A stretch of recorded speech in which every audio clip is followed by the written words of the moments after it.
भगवान् विष्णु मंगलम गरुणध्वज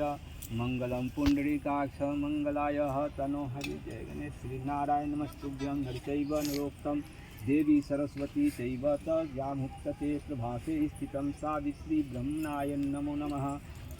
देवी पार्वती जी ने कहा कि हे देवताओं के देवता जगत के पति शंकर भगवान, प्रभास क्षेत्र में स्थित ब्रह्मा जी के प्रिय जो सावित्री देवी है उनके चरित्र को आप मुझसे कहिए,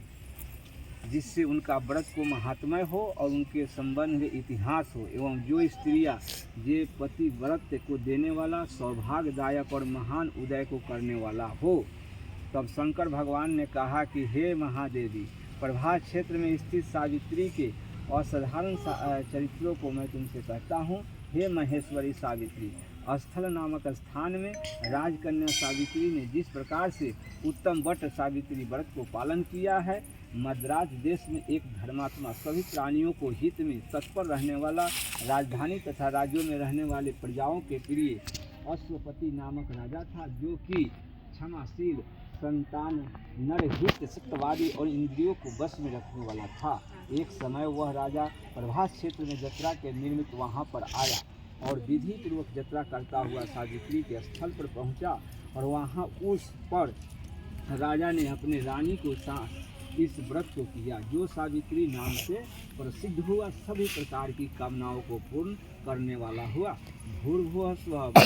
भूलोक भुवनलोक स्वर्गलोक इस मंत्र से साक्षात मूर्ति बनाकर स्थित श्री ब्रह्मा जी के प्रिय सावित्री देवी का उस राजा पर प्रसन्न हुए और तब कामांडलुओं को धारण करने वाले सावित्री देवी को दर्शन देने के बाद पुनः अदृश्य हो गई और बहुत दिन के बाद उसे राज के यहाँ देवी के समान रूप वाली कन्या को वह उत्पन्न किए। सावित्री को प्रसन्नता से प्राप्त तथा सावित्री के पूजा करने के बाद हुआ। अतः राजा ने ब्राह्मणों को आज्ञा से अपने उस कन्या का नाम भी सावित्री रखा। उस राजकन्या सावित्री साक्षात शरीर को धारण किए हुए लक्ष्मी के समान सुशोभित होती हुई बढ़ने लगी और धीरे धीरे सुकुमार अंगों वाली युवावस्था को प्राप्त हुआ, जिस मध्य भाग में सुंदर और नितंब भाग में विस्तृत थे और जो सुवर्ण प्रतिमा के समान दिखाई पड़ती थी। लोग उसे देखकर यही समझते थे कि यह कोई देव कन्या है। कमल के समान विशाल नेत्र वाले तेज अग्नि के समान प्रज्वलित होती हुई वह सावित्री महर्षि भृगु के द्वारा कहे हुई सावित्री व्रत को करने लगा, जिसके आरंभ में सुंदर वर्णों वाले उसके उपवास करके शिव से स्नान करते हुए सावित्री देवता के प्रतिमा के पास जाकर अग्नि हवन करके ब्राह्मणों को स्वस्ति वाचन करवाया और उस ब्राह्मण को अभिष्ट पुष्पांजलि ग्रहण करके सखियों से घिरी हुई लक्ष्मी देवी के समान सुंदर रूप से सुशोभित हुई बराह रोहक राजकन्या समीप जाकर पिता के चरणों में प्रणाम करके प्रथम प्राप्त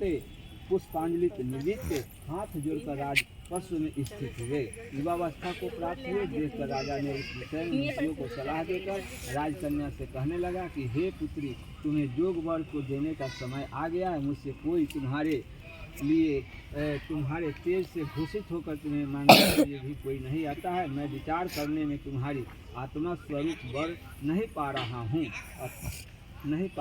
अतः मैं हे पुत्री, देवताओं के निकट मैंने जिस तरह से निर्मली